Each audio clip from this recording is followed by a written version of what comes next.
ल लोड सेडिङले चाहिँ लास्टै मार्न आँटिसक्यो होइन।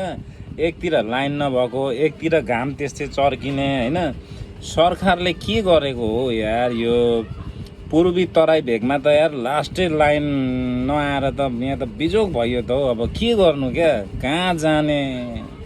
एउटा गरी खाने बाटो भनेको नि यसो लाइनबाट फ्रिजमा चिसो हुन्थ्यो र यसो पेय पदार्थहरू बेचेर गुजारा चलाइन्थ्यो, त्यो पनि छैन।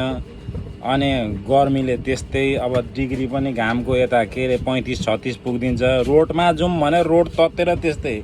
अनि के भन्नु, अब कसरी चाहिँ बस्नु हो यसरी यार, रुँदै बस्नु कि क्या हो। सरकारले के गर्नु खोजेको, यो कुरामा एकदम विचार पुर्याइहाल्नु, होइन भने अब रोड आन्दोलन फेरि चाँडै हुन्छ है त।